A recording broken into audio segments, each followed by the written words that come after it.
Hi guys! Good morning, good evening, good afternoon kung saan man kayong sulok ng mundo makapanood sa aking videos.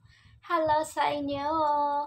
Ang arte-arte ko dapya. So, before we start, disclaimer guys, sa mga taong hindi gusto ang video na to, please skip the video and maghanap na lang kayo ng video gustong-gusto nyong panoorin.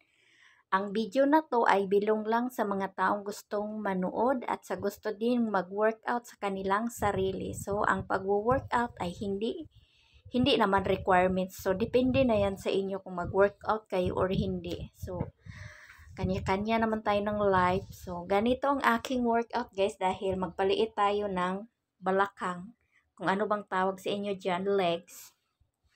Charing-charing, ragod ganyan lang ang ating workout. Simplihan lang good. Para magbawas-bawas naman yung taba sa ating legs. Actually, parang wala namang nababawas sa akin. Parang ganun lang rin naman. Wala namang nabago.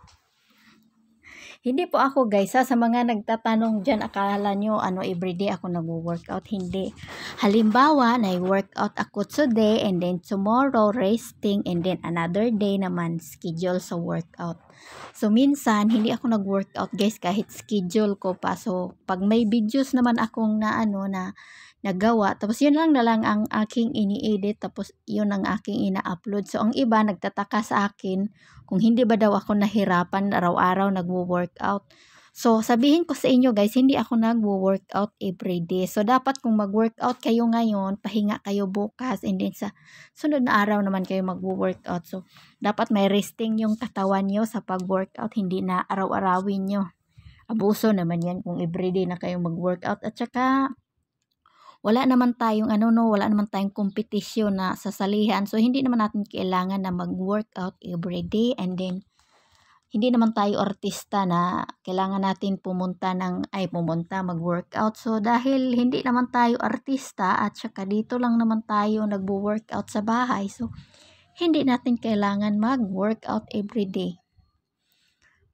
As long as na gusto nyong mag-workout anywhere, kahit sa labas ng bahay, magpunta kayo ng gym. 'Di ba mas maganda magpunta kayo sa gym kasi marami kayong mga gamit doon na mga equipment. So, pag dito ka lang talaga sa bahay nag-workout, so sariling sikap mo na lang 'yon. Like me guys, wala naman akong mga equipment na ginagamit sa katawan sa pag-workout. Baka sabihin na nila yan, ang kaartihan ko na lang talaga. So, huwag kayong magtaka sa akin kung lagi kong ina-upload ay workout dahil yung content ko guys, yung niche ko ay fitness. Ganon. So, dito na lang ako nag-focus mag-upload sa long form video, and then nag-upload naman ako sa reels, pero hindi na masyadong always ako nag-upload, So, sa long form video, sa isang linggo, mga dalawang beses lang ako mag-upload ng aking workout or 3 beses. Depende kung hindi ako makapag-upload ngayon, bukas gagawa talaga ako ng paraan na makapag-upload. So, wag nyo lang kalimutan guys, mag-counting step by step na 1 minute, 1 minute. Kasi yan lang yung aking sikreto sa aking katawan. 1 minute, 1 minute by step. O, diba, hindi naman ako pumayat, hindi naman ako tumaba. Yung tama lang ba? At saka, syempre, nag-iwas na din ako masyado sa mga sweets. Hindi na ako kumakain. Pero kung meron naman talaga sa harapan ko, of course, kakain ako. Hindi yan mapigil sa bunganga ni Cordapia.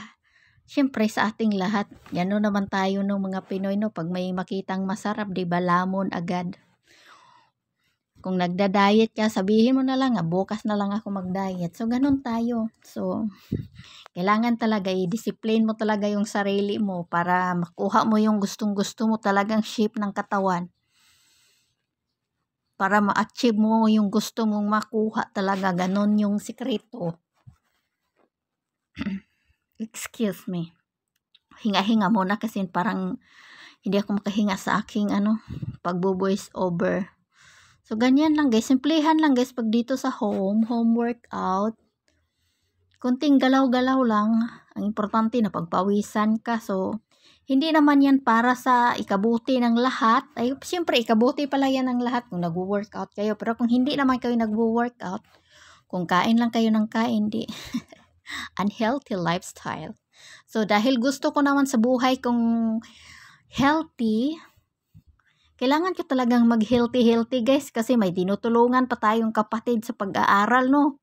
Minsan, stress, pero kailangan mo talaga mag-strong dahil wala naman akong aasahan guys, dahil my mom, my dad was passed away na, nasa heaven na silang dalawa. So, nandyan pa rin naman yung kapatid ko, nagtutulong-tulong.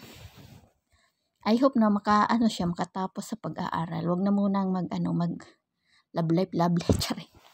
Wag nagayahin si Ate Janice na tumandang dalaga na wala pa yung partner. So, partner ko ngayon is mag-workout, magpa-healthy lifestyle sa ating sarili, di ba?